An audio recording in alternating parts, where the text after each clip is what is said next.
right, so jumping right in, we want you guys to use the chat here and share what is the worst learning experience. And we have some advisors in the room, we have some family members in the room. So what's the worst learning experience you've ever seen or had at a family meeting? So we hope to see you guys interact in the chat. Otherwise, Kirby and I are just going to be staring at each other, and you don't Or want we're going us. to tell you are some of the worst ones we've seen. But Yeah. feel free to write a few words, couple comments, and see what comes to mind. I'll share the worst experience that I had and sort of launched my trajectory here over a lifetime. And I see David said complete unengagement. Oh, creepy on gender issues. Oof. Okay. So in my first family meeting, I was a senior in high school, and they brought in the CFO, and we talked about financial statements. I was a high schooler. What was I supposed to know about this? And then it unfortunately ended in a cross-generational physical fight. And everyone said, we are never having a family meeting again. So I'm happy to share that we didn't end there. But something that was, again, well-intended, but unstructured and had sort of the wrong people. Wrong sophistication for levels of the family. Okay. Yeah. And I think that's a very common one where sophistication is we're coming in at what we think is appropriate to the operators, and then two-thirds of the room who are not operators say, I do not get this. Another one that just came in is I had a family member intentionally disrupt the meeting by planning dumb or playing dumb, interrupting and co-opting the whole thing for her own entertainment. Oh, that's manipulative. That's vicious.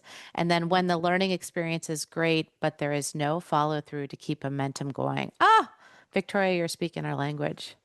Pitching us a softball, Victoria. Glad to have you in the room here today with I us. have to tell you, I've seen my family also, um, have good intentions around bringing up topics, and yet the follow through after the intense discussion leads to frustration, apathy. So, controversial topic, which was a surprise to attendees, people walked out. Ooh, yes. I mean, never pitch in a topic that the family is not prepared to come to the table around. And sometimes you're wanting to bring something up to get people to care about it. But if it lands with people departing in the boardroom table or not showing up at the dinner that evening, that is a totally a flop. Anything else that folks want to? Otherwise, we'll jump into our next slide.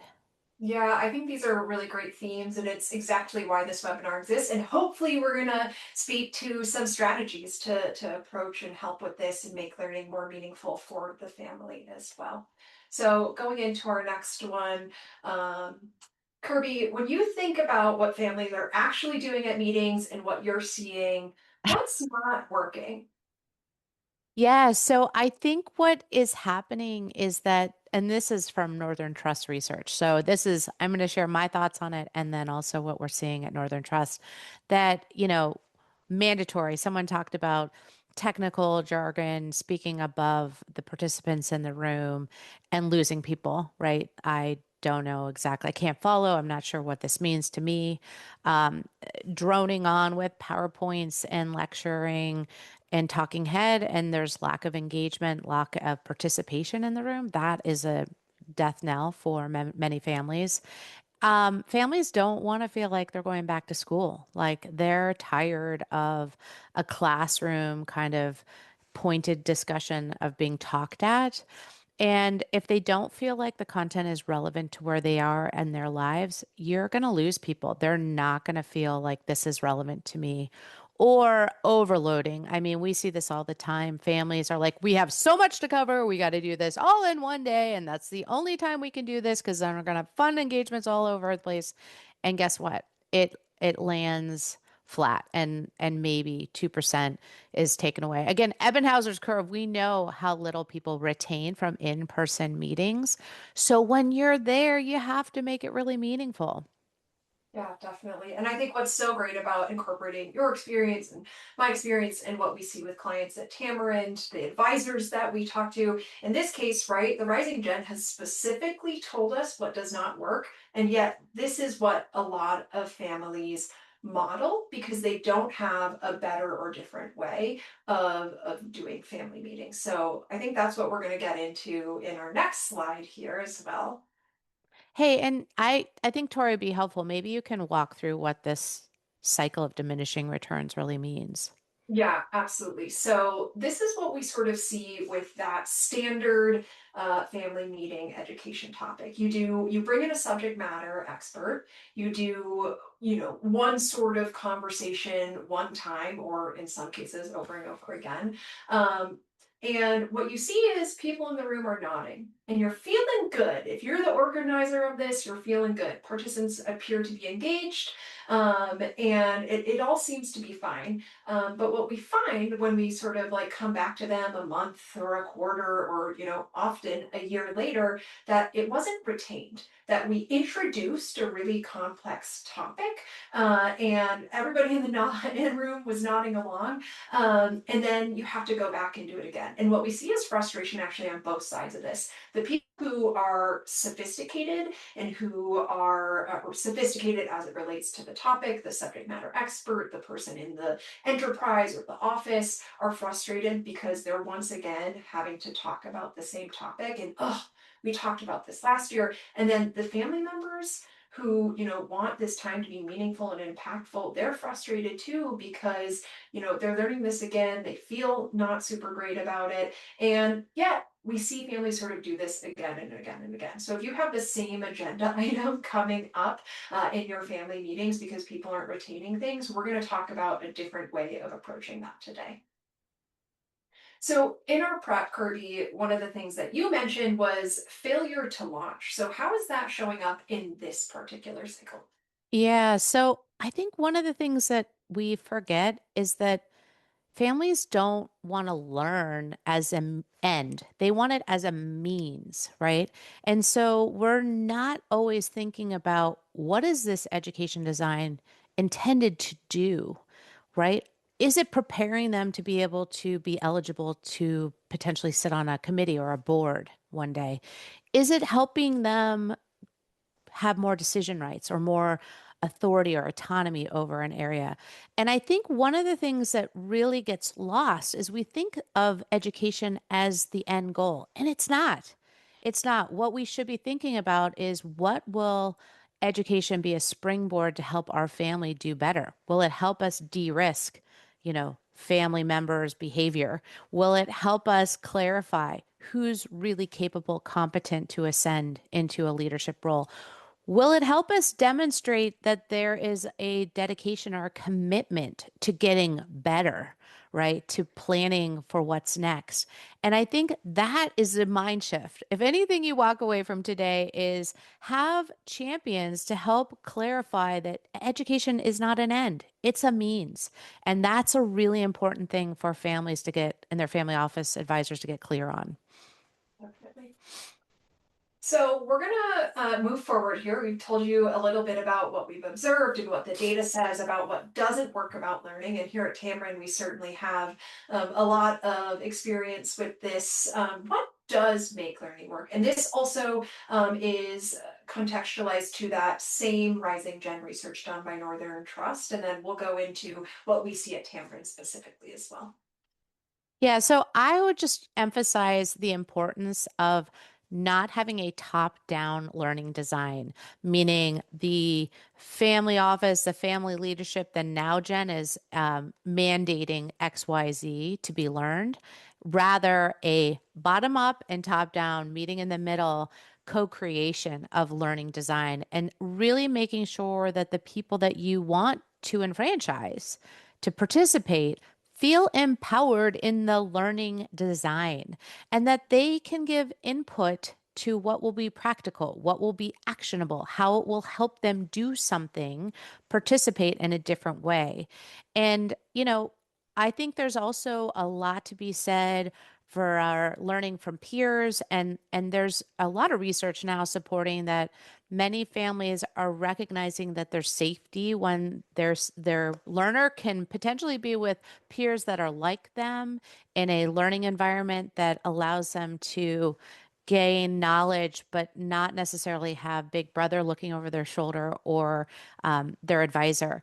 And so psychological safety is critical. Otherwise, we don't necessarily trust that this is, you know, in my own best interest. But I think psychological safety means a lot of different things to different folks. And really creating that space that learning isn't just about learning something, it's about learning with others and oftentimes building relationship and community with a peer group, with your own family, with your advisor, whatever that looks like is really critical.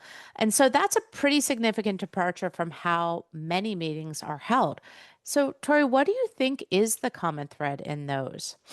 Yeah, I really see it as relevance to the learner and making that very clear to them, giving them applicability, right? They should know if they're learning about financial statements, why they're learning about financial statements, what they're going to do with that information, and then ownership as well. They want to own this process, and we're going to talk to that as one of the strategies to sort of help transform family meetings as well. But when a huge issue that comes up, right? Is engagement, that one of the ways that we can sort of help with that is making sure that it is relevant, applicable, and that the people who are participating have some ownership over the topics. So we're gonna shift gears here. Yeah, and what are the biggest barriers do you see preventing this from working?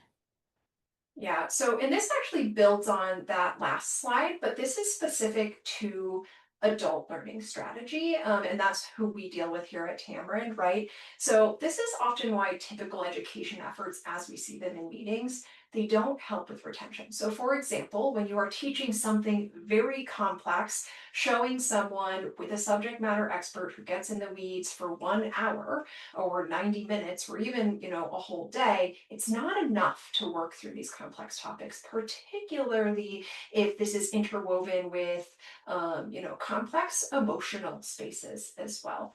Kirby talked to this, right? It's really, really important to move from push learning to pull learning for adults. And so push learning is we decided the family needs to learn about this. Or, even if you have an education council and they decided on a topic, um, instead, we want to do pole learning. Pole learning is this is happening in my life, and so it's more engaging to me.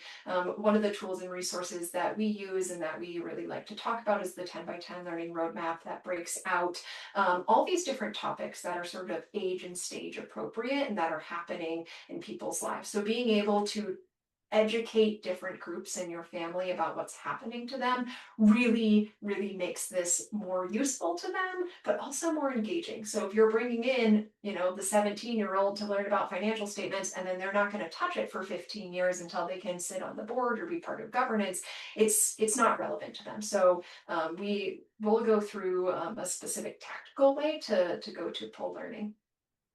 We talked about lack of psychological safety. This is super important to me because of the work we do at Tamarind Learning. Something we hear a lot is, I've been afraid to raise my hand in meetings and ask, for example, what's the difference between an income statement and a P&L? Because I don't want to look stupid in front of mom, dad, grandma, grandpa. I don't want to look stupid in front of my sibling who is a director within the company, whereas I am pursuing my own passions, whatever that may be. So, one of the things that makes learning ineffective and leads to nodding along is that it's not psychologically safe. So we need to help through structure and through topic create psychologically safe places for families to learn. And then the last piece is limited retention without measurement, application, and reinforcement. People need to be exposed to something 5 to 7 times to learn about it. They need to put it into practice. They need to, be reinforced over time. And so we'll get into that in a moment as well. Are we ready to move on, Kirby? I absolutely love this quote from Malcolm Knowles because I'm a little bit of a nerd. So when you say that education falls flat when it's an end rather than the means, can you unpack that a little bit more? Yeah, so I think what we have to recognize is that education is in a broader ecosystem of change. And it's obviously something that we know from our formative experiences growing up, grade school, middle school, high school, advanced degrees, etc. But when we talk about lifelong learning, you never stop, right? And so what ends up with this demograph is that there has to be more teeth and more understanding of the drivers of why people need to be educated at different ages and stages, what windows I call are open in terms of invitations to be jumping on an on-ramp to learning new skills, knowing how those skills translates into access and opportunity. So education is actually really tied and woven deeply into family governance structures, and oftentimes that is not clear. Well, I don't know why I need to like understand budgeting or financial responsibility. Doesn't my family office do that for me? Right? But if we don't close the gap and connect the dotted lines, oftentimes they don't see that they go from potentially being a beneficial owner to a potential future family leader to a potential family director in terms of where this big aircraft carrier of a family office or a family wealth is pointed. So again, I think we have to put it in context and we have to connect it to the why. Why are we learning about this and where are we trying to get to? Yeah. And I'll note here as well, again, this piece on engagement. If you and I have had one conversation with a family office or a family enterprise about, well, how do I make my family members learn? They don't even show up to the meeting. You have to make it relevant to them. If it's relevant to them, they're going to be more engaged. And we can never promise 100%. But what we can promise, right, is that when you are presenting information to adults, if they understand the why, they're more likely to do it. I make it sort of like akin to learning a learning a complicated math topic one time, and then there's no reason for you to understand it. So then when you come back a year later, it's just not relevant to you because it's not tied to anything in your life. So we can actually go and make this more engaging and more relevant to family members by making sure that it is really clearly applicable to them. So, Tori, if we step back from all of this, what are the core design principles families need to follow when they're thinking about learning design? Yeah, absolutely. So again, I love to nerd out about instructional design, and specifically adult learning, which is what we do at Tamarind. So these are the core principles that drive knowledge retention and engagement in adults. And we've hammered these a few times, so I won't spend too much time here, but has to be relevant and outcome driven. The spaced reinforcement is really important. Again, this idea that you don't just learn about something complex one time, it needs to be scaffolded, it needs to be sort of like intellectually appropriate, and you need that opportunity to sort of come back to it on a routine basis. So you see where the breakdown in once a year is going to not be super helpful if you need to come back to it on a weekly basis right after the meeting so that you can really put it into practice. My husband's a middle school teacher, and so right, the kids who need to know how to do their multiplication tables, you can't teach them one time. You have to sort of show them over and over again, show them in different ways, get increasingly complex. And this is true for adults as well. So we need that spaced reinforcement. And I think what we see as a challenge in family offices is there's no one to champion that work, right? Or in family enterprises. So that's why they lean on that once a year sort of meeting format. So instead giving sort of scaffolded built opportunities. The other thing that's really important is application. This is not just, and this is where that we love our subject matter experts. They do such a fantastic job of providing thought leadership. But what it doesn't do is like this like traditional classroom lecture format is not super helpful for actually helping adults retain information. So instead, that time together can be transformative if it's focused on what does this mean for me? How does this apply to my life? And then the subject matter expert should still be there. Like if you are an advisor in the room right now and you're hearing Tamarind Learning wants to get rid of me, instead you're going to play a different role that's actually much more impactful. If we think back to that Rising Gen research, one of the things that they said was being lectured to in a PowerPoint format, and we are using a PowerPoint format, so that's a no-no on us. But it's not effective for us, right, to learn in that way. So instead, the subject matter expert can help them think through decision making or working through a case study or something more interactive. So this goes from passive learning to active learning, and that really helps with, again, that retention and engagement. And when we think about family meetings that are really successful, it wasn't, oh my God, I loved that slide deck presentation on the entity diagram. That really moved the needle for me. It was, I got a ton out of that conversation that we had with the estate planning attorney on why these entities were created, what it means for us right now, what it means for me when I become a beneficiary, when I have children. So again, sort of thinking about what it means in your own life transforms this from a lecture to here's what you can do with that information. And then the last piece is multimodal design. Especially nowadays, people are very inclined towards different kinds of formats. They want information at their fingertips. And this is really hard for education councils to do, for family offices to do, is to provide resources in a number of different formats. And what this often looks like when families attempt to do this is they're like, okay, well, we sent out that Forbes article last time, and now we're going to send out a YouTube video about the topic. And instead, right, we're trying to hopefully provide resources each time in a number of different formats. And that can be really, really helpful for people who maybe aren't engaging when you send a really dense deck to review, or you're sending a particular kind of format, it doesn't work well, being able to at that same time say, here's a few different ways to approach this. So Kirby, we're looking at this sort of at scale here. Which of these do you see that families most often skip? Well, every family kind of does their learning differently, but I oftentimes see that they don't necessarily have a clear vision related to what they're trying to achieve. So that outcome is sort of murky of like, what is that learning intervention really supposed to achieve with the family? Oh, we want them to know more about trust. So what? So that they can have a more beneficial conversation with their fiduciaries so that they can read their trust document. So I would always ask folks to add that so that concept to whatever high level objective, learning objective there is, so that it drills down to real accountability measures that you can articulate to the people you're trying to enfranchise and that they see the why of what this is all about. Now, you brought up, and I love the importance of reinforcement and why the family meeting is not being a one and done is not an effective learning strategy. It's like dropping a boulder in the water and seeing the ripples, and then the pond goes quiet again. So a lot of families do that, right? They think that they can, we're just going to download all this information for them, and they'll know it, and then we can know that then when the decision time comes, they're ready to activate. No, that is not the case. So we really need to have reinforcement structures.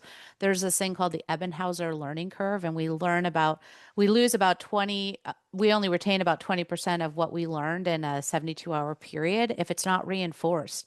And so we already know that some of these family office learning interventions are set up to fail from the beginning because we haven't scaffolded and we haven't provided on ramps for people to not only learn, get a first, blush of the data, but have ways to reinforce it, to go back to it, to make sure that they got it clear. And now they see the learning opportunity to put it into practice.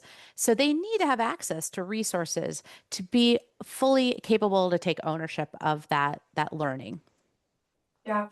One of the things that I think is really helpful with that as well, Kirby, from a technology perspective, I was in a family council meeting with my own family recently, and someone asked a question that I know that we had covered, and I was immediately went to frustration and irritation, right? I was like, we've covered this already. And like we covered it 2 years before, really briefly, but because it had been relevant to me and my interests, and I probably had raised the question, I remembered it. And so I think what we're really seeing, and we think back to that cycle, right, is is that education becomes painful when there's not anywhere to sort of like store this information as well. So giving people an opportunity to leverage technology, to sort of have a reference point, something that I really like to do, and particularly early on in my own role in board service, was I created my own glossary of all the terms that were sort of coming up and then shared it out, right? So being able to help others with that reinforcement. So again, that helps with the psychological safety,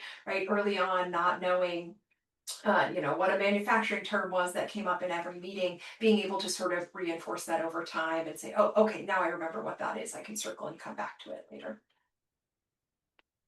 That's a great example. So looking at this comparison through those principles that we just talked about, where does the traditional model of learning fall short? Well, I think we've covered quite a bit of this, but I mean, just to reiterate, when the material is too dense, too overwhelming, the learning approach doesn't really meet the experience. So, again, sometimes when we're teaching technical information, we don't scaffold the base, the foundational information before we jump in. And that can be a recipe for people feeling over their skis, underprepared. I also see families sometimes want to like learn up just in time to a decision, and that is not ideal. It puts people under duress. It creates question whether everyone is on the same playing field when they're trying to get ready. So that pre-work, maybe it's not reinforced effectively. And if sometimes there's none and it's just done in the meeting, and then that can create a lot of stress for families. So again, I think the learning design traditionally is well intended, but the outcomes usually are lackluster and disappointing. And it's reflected in, oh, no one wants to sit on the family council or education committee this year. They feel like it wasn't a great event last year, or, we're not actually going to do education at our meeting next year. We're just going to have community engagement and family involvement because we don't see a high uptake. And so this actually creates disenfranchisement if it's not done well, too many cycles in a row. And I've seen that in families where it creates fatigue around ideas around education. And so families just say, you know what, we're not going to do this. That's a slippery slope, right? It's hard to bring people back when family members get disenfranchised. Um, and again, traditional approaches tend to not have a lot of great follow up and accountability measures tied to what we learned, how it matters to you, how this goes into practice. Those who have authority, those who have responsibility to execute, those that need to opine, that we miss those decision rights connected to learning interventions. And then that again shows up as apathy. Yeah. I want to call out on the pre-work. Something we hear a lot is, well, my family members just don't do the pre-work. They're not going to do it, so why even bother?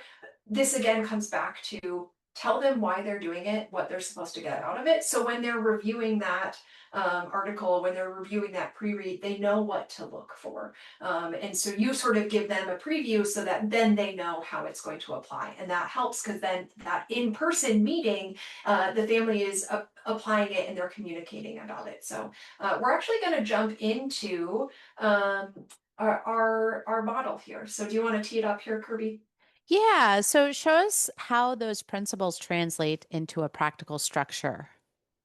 So what we have suggested, or what we suggest and we see well, is a three-phase model. The before phase is building shared understanding and vocabulary. So that is that short, accessible pre-work that we were just talking about, clearly articulated why we are doing that pre-work. And it don't, send a huge deck, but here's a few key things that are going to drive our conversation. This also gives folks a preview of what they're going to be learning about so that they come into the room more prepared and more engaged.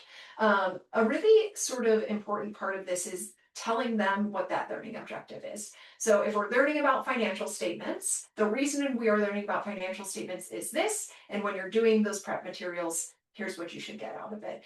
We also encourage a few reflection prompts to surface questions so that they can come into the room prepped with a question or two that hopefully gets addressed, but that way you're not getting those kind of like polite nods, right? So we're asking them to do a little bit of work. And if we articulate why, because I want to really quickly like address that idea again, that they're not going to do this. Make it approachable. Make it not the vegetables of the session, right? And then also a really quick baseline knowledge check that they can do themselves. So I know XYZ about this topic, and they can set some goals related to that as well. So that's the before phase. The during phase is what we traditionally think of when we're delivering learning. And so instead of that sort of discrete knowledge where you have a subject matter expert sharing, instead we're going to discuss about application. Here's what this means for us.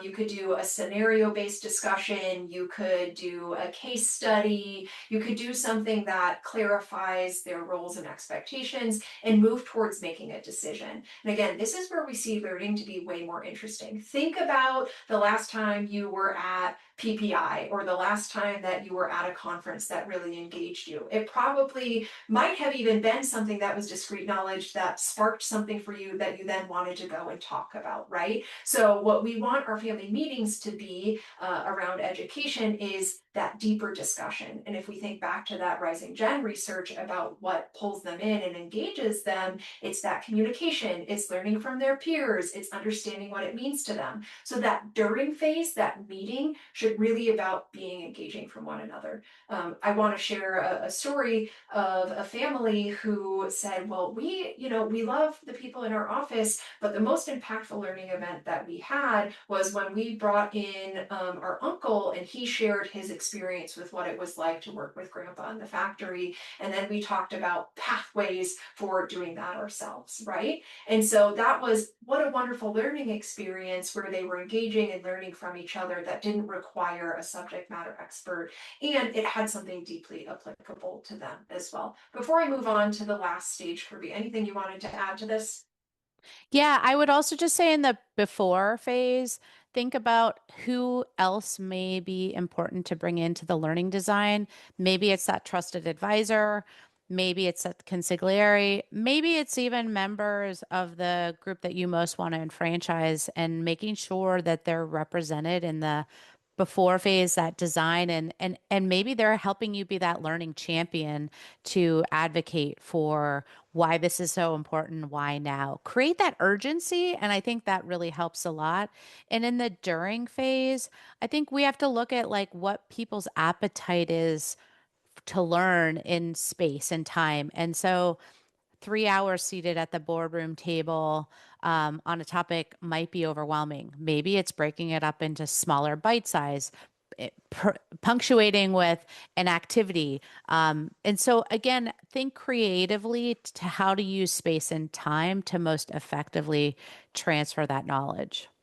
Perfect, thanks. I knew you were going to have something to add. I should have given you space after the before, but so the after phase, and this is really important to those tenets of engaging learning that we were speaking to, right? Reinforce and deepen.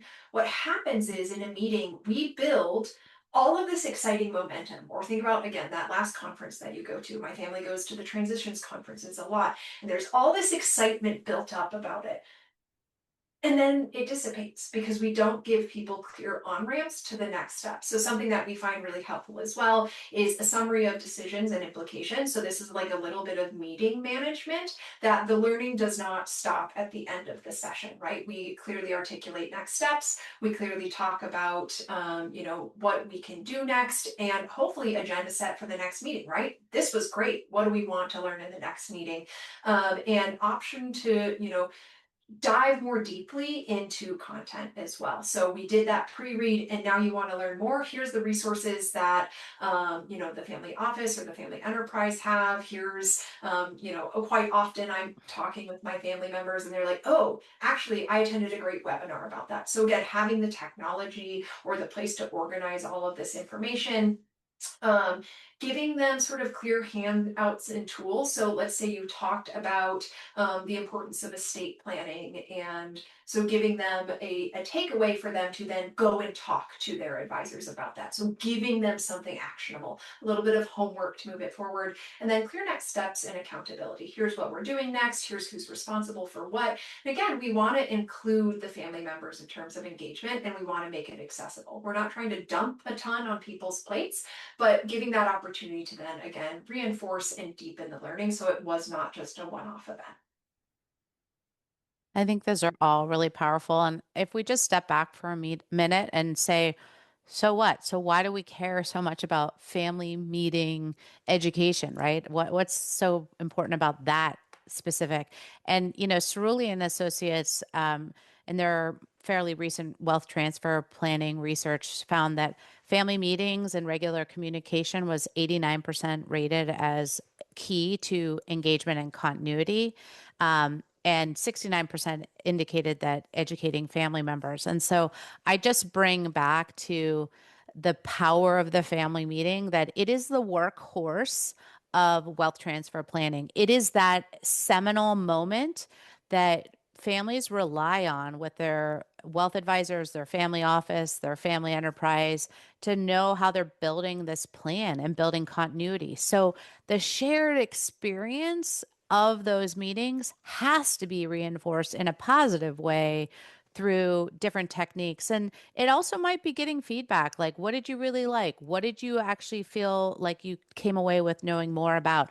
What do you feel more empowered that you can do coming out of that family meeting? So, again, we have to look at why the family meeting is so critical in the broader planning, not just for education's sake, but actually getting family members enfranchised, engaged, interested, prepared, and ready. Their critical thinking skills being applied in these sort of forums.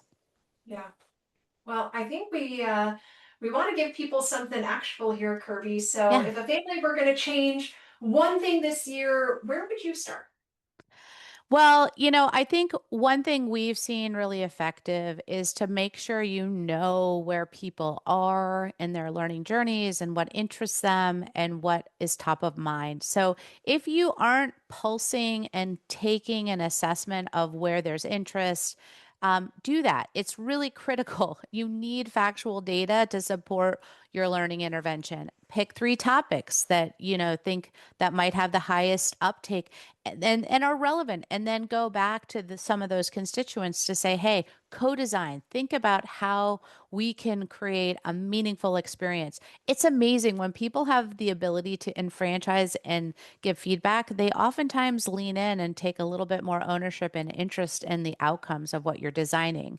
So again, defining the outcomes, what will this help you do more, better, or differently? And then being clear with the advisor how to match the activities with the outcomes is so important. And, have some fun, be creative, think about gamification. What can get people excited? And then craft that whole through line. What are you going to do to get this off the ground, to launch it? What advisors do you need to play a role? And what does that look like? Who's going to lead what? Do you have opportunities to accelerate and elevate, family members into expert roles or to be able to share or show and tell or lead an activity? This is great development for leadership skills as well. And then really having the through line on the other side of like, what does this look like? So that instead of pushing a bunch of stuff that people aren't really ready for, you're pulling people into something that they need, they want, they see the value of. And I think more than anything, Tori, I would just love to sort of see how we can show what this looks like, right? And maybe you can jump in and give some examples. Yeah, absolutely. And I'll say there's the link here in the QR code. If you would like to use an interest assessment that we have, definitely take a look at this, tamarindlearning.com/interest. And you'll see the survey in the background where you can send this out to family members and they can rate, this is really important to me, this is not important to me. So we have that tool for you. And I'm going to stop this screen share here and I'm going to pop over to one of the ways that we like to do this using Tamarind Learning and the content that we have as well. So while I do that, if anyone wants to drop in sort of examples that they have had of things that worked really effectively with activities, it's always great to share with one another. And I see a question in the chat as well from Emily. Yes, we can share that link to that research as well. So I want you guys, as I'm sharing this, to think about that before, during, and after model that we have positioned. And what we really want to do is position Tamarind as a tool for helping families learn and be engaged, provide that pre-work, and provide that sort of like post-work as well. But really one of the things that is with our most engaged families that they tap is using our structured, scaffolded, multimodal education to actually inspire their family meetings. So taking our curriculum or taking our content, here we're going to jump into personal finance, which is the sort of number one requested topic that we have. And I'm going to show you one of the ways that we can do that before, during, and after. So as you can see, this is a pretty meaty module, but each one of these lessons is bite-sized. So if we're thinking about before work, something that's really accessible, something that we might ask families to do is this 5-minute lesson as a pre-read on Money is Rocket Fuel. Talking about multimodal, these pages, you can read them, but you can also play them as well. So I'm a huge reader, and I know that Kirby is too, but more than half users actually play the content and they listen to it. And then at the bottom of the page, if they want to go deeper on that learning, they can follow through with this deep dive. And what this lesson sort of like stimulates and what it gets families talking about, right, are common stereotypes about inheritors and, are they going to languish or are they going to do something great? And so you can talk about this at your family meeting. And then on the next page, we actually activity that is built in for families to talk about and work through together. So again, thinking about this first part could be something that is pre. We have things like maybe if your family members don't know what certain terms are, they're going to see that from our technology here. And then we can actually dive into an activity. So again, another opportunity that if you don't want to read this content, you can play the page, but you can also then watch the interactive video with Kirby and Scott Peppett talking about the 5 capitals framework. And then we give families an activity and assessment that they can do. So they can download the assessment here and I'll show it. And then we have some follow-up questions. So right here, out of the box, we have that before work and we have that during work, because what we see is families use this template. Each one of them can fill it out. You can score yourselves. This is mine. I actually used this with my family recently, and we ended up having a really lovely 3-hour conversation about sort of like our priorities. So this is fun. Families want to do this. So we get a lot of questions around like, okay, well, engagement is an issue, so we're leaning on doing fun things like values activities, which play a really important role. But then we also want to go a little bit deeper. So how can we sort of provide something that is serves education, serves the need to develop human capital. And this is one of the ways and a tool that's built into Tamarind Learning for that during time that you can use. So this could be facilitated by the family using the questions that we have in the content, or you could use your facilitator, your subject matter expert, the person who helps out with your family meetings to have a conversation about this. And what we see that's kind of fun and interesting, for example, is, I could share this with my cousins and they say, oh, that's interesting. Like, I see that you're low on legacy capital or you rate yourself really low, but, I really view you as a highly generous person. Or so it sparks different conversations. And then the next step of this also is you can then use this data to plan for individual learning plans or learning plans for the family as well. So if everyone kind of scored low across the board around financial capital, or there were certain groups that did, you can use this data to then inform that those like after stage on-ramps for learning as well. So you're going to get some more information. You have a curriculum to lean on. There's built-in activities. And if you're going to use Tamarind to do this, and a number of our families that work with us do, then you get lots of resources for that as well. So we have facilitator guides. We have follow-up guides for this as well. So Tamarind and its structure, which is really, really broad, can actually be narrowed down for a family meeting event. So Kirby, anything else that you want to add to this before I go on to another example? And the only thing I would add is that, having used Scott Peppett's five capitals assessment with families and family meetings, you might be pulling in that 10 by 10 matrix. You might be pulling in other resources that are not Tamarind specific, right? So I want you to think of like, what role does different learning modalities and learning resources play in the live learning experience? Because there are different elements on Tamarind Learning that could potentially be brought in, like a case study, into a live family meeting. But I would also encourage that the meaningful experience of live learning has to be focused about the shared experience. Okay. So, as an OD person with that kind of background, I really think about maximizing the experience, not the data itself. And that is one thing that oftentimes gets lost is we don't use the right learning experience in the moment. And I think, there are really technical topics, but how do we use them to foster a why for a more impactful conversation? And I love that you're jumping into trustee basics because I think I know where you're headed here, Tori. Yeah. So we touched on something that is really fun to talk about, right? It gets people thinking, it gets people engaged, but how do you explore something a little bit drier and still use that before, during, and after? So that course description there, and then going into our ABS program, being able to you here. And so this is a topic that maybe isn't so interesting to family members and they don't totally get why they need to understand it. So that's where that before is really important. Hey, we're going to send you pre-read and it's going to take just about 5 minutes and you're going to learn about the different parties to a trust.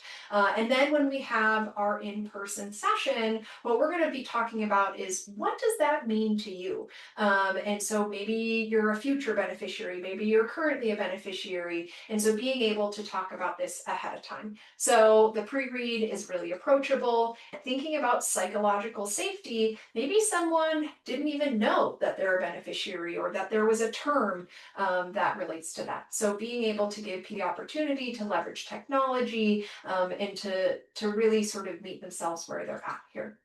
Then, okay, here's some additional parties to a trust. And this is discrete knowledge. This is something that we need our families to learn about, but we want to make it accessible, we make it interesting. And then for that during time, you could use this mapping the trustscape activity. And so what's kind of cool about this, right, is it takes those technical topics that we just learned and it applies specifically to you. So this is something that could be used off the shelf, facilitated. We have instructions for how to do the activity, how to sort of do it together. But they can work through this and then you can have a conversation. And imagine how much more powerful this gets with the grantor in the room, or this gets with, the trustee in the room, where you can talk about, okay, here are my feelings as it relates to this. Oh, geez, I really have this anxiety as well. So providing this as the sort of the anchor for the conversation that you're going to have. So again, you're not just nodding along and looking at, okay, here's what my trust document is. Okay, what do I do with it? Instead, this can be really transformative. This can build connections. What a great opportunity to bring in mom or dad who created the trust and talk about it.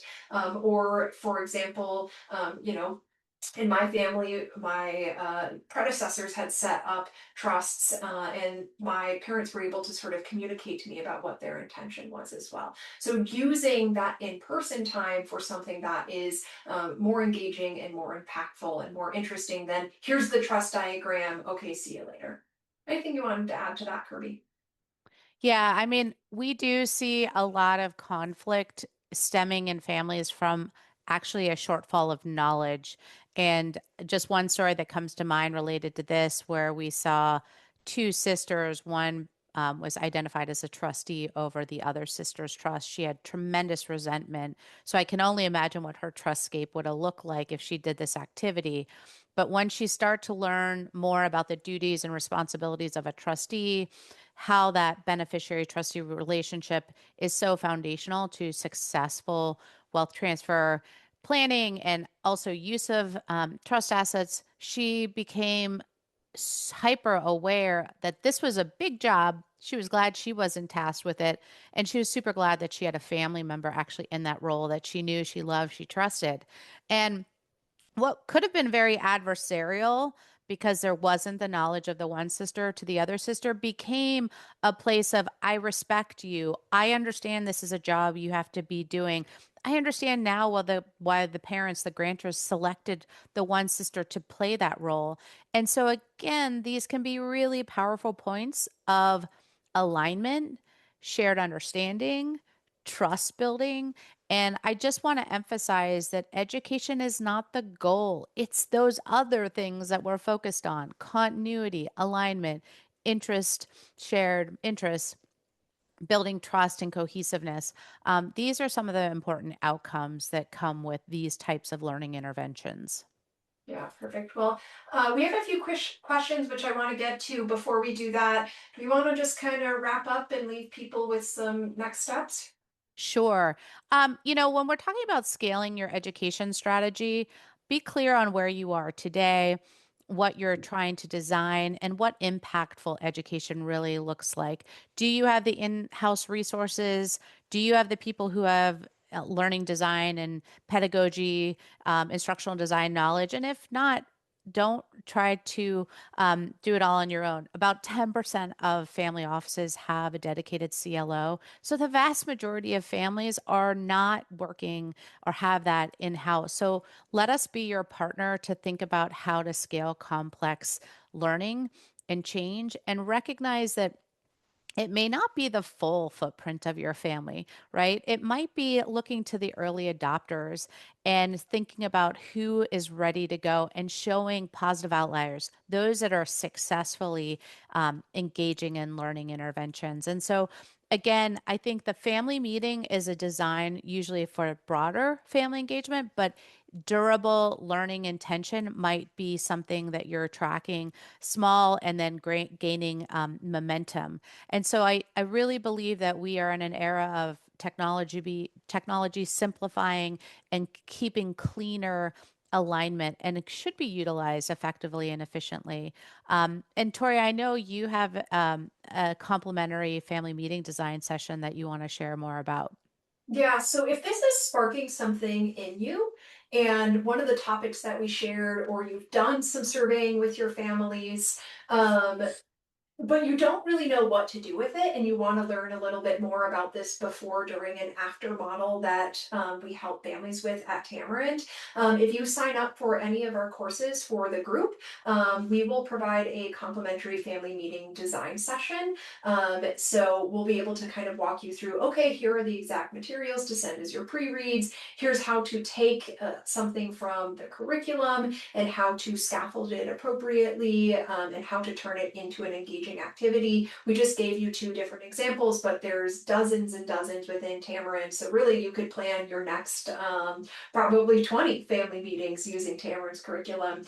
And so we're here to be a support on that. If you are an existing family member with us and you're on this call today, we're also happy to kind of talk to you about that and how you might use the curriculum to go deeper. So yep, sign up for any of our coursework, tamarindlearning.com. You can check it out. We'll send some follow-up materials as well.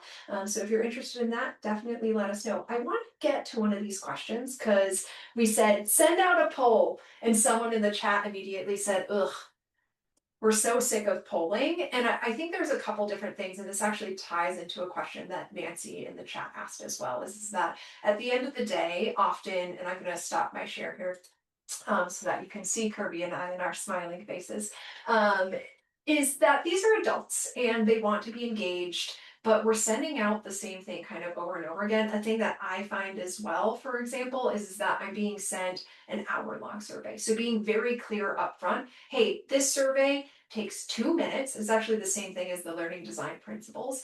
Hey, this survey takes 2 minutes. It's going to ask you 5 questions. And the goal of it is to shape our next session. And going to the question that Nancy asked, which is, sort of holding people accountable, is, and if you don't do this, you're going to lose your voice in planning the next session, but you're always invited back into the table as well. So like, if you don't participate this time, don't worry, but being really clear about here's why we're surveying, here's how long it's going to take, and here's what we're going to do with this information. I cannot think about the number of times I've gotten something that, I get in my inbox, I have 200 unread emails, and I'm like, okay, I'll come back to that. Make it super accessible and make it super clear. Any other thoughts on that, Kirby? Yeah, and I would just say, because I think Jay's question also um, leads to this. We have all these different constituents who want to get information about our beneficiaries. And so sometimes those constituents have to talk together and prioritize what needs to be gathered from that, family global base and when and to what end. And then to be very clear to who you're surveying or you're polling that they know why we're asking you this now and what it's going to connect to, what outcome, what initiative that's being driven by the family office. And so some things feel like very untethered. I don't know why we are talking about XYZ. Trust termination isn't for another 2 decades. Like, why do we need to talk about it now? But maybe there's some planning consideration. Maybe there's some operational driver. Maybe you're selling a business or an opco. So I think it becomes very important to help the response rate by explaining the why now and why it's germane, and then to punctuate, the incoming polling in a way that doesn't fatigue, right? You're doing it every quarter, that's definitely going to lead to fatigue. But if you do it maybe once a year or every other year, I think families know that this is fluid. We have to get their feedback if they're not in operating roles. And I do agree with exactly what you said about Nancy's question about, family members who think they're above the law or like there's no consequence for not falling in line. I think you have to start to recognize that families that insulate and say, oh, you don't need to know this, or you're good, we got this covered, recreate an apathetic owner base, right? They create people who don't know how to respond to stimuli, to level up, to be tracked for leadership opportunities. And so we have to make sure that individuals and families recognize that there's accountability, even if you're not going to be an operator, and that when you fail to participate, you fail to show up, you're actually relinquishing, as you said, a lot of your rights to be party to the system. And I think that's the consequence that many families aren't really good at doing. How can we see the curriculum that Tamarind has to offer? Well, we're more than happy to also share the full courses that we have. Can anyone do the interest assessment, or do you need to be a Tamarind client? The assessment is for anyone. So we have several different assessments that can be helpful, and we want you to use them. And they're not all about Tamarind. So again, we want to help advisors and their clients launch learning effectively, and we know that this is a driver for continuity. So this is big, this is very, very important. Yeah, so if you go under resources, there's tons of free materials here that you can use. And what you do when you complete it, you're going to get a PDF summary of your results. So if you're going to complete the interest assessment, which be linked to here, you can just get started. You can go through it. It doesn't take more than probably 3 or 4 minutes. I also want to continue to sort of, well, how do I get a family member to do this? You're working with Gen Zs and millennials for this. Meet them where they are at. This is also true of education, right?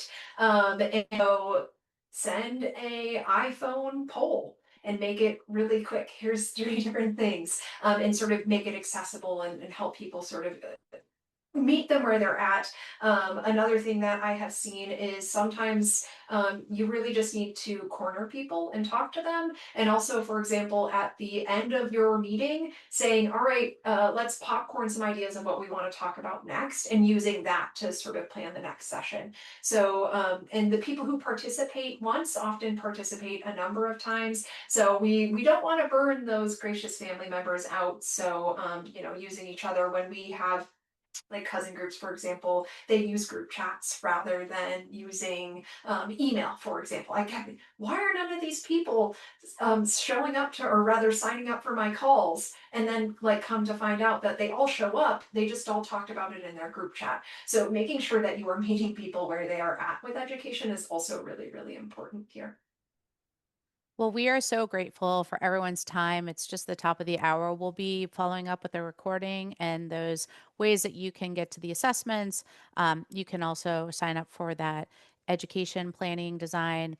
And we're here. So please let us help you be the most successful, to have the best family meeting yet, and to help you level up. So thanks so much for attending today.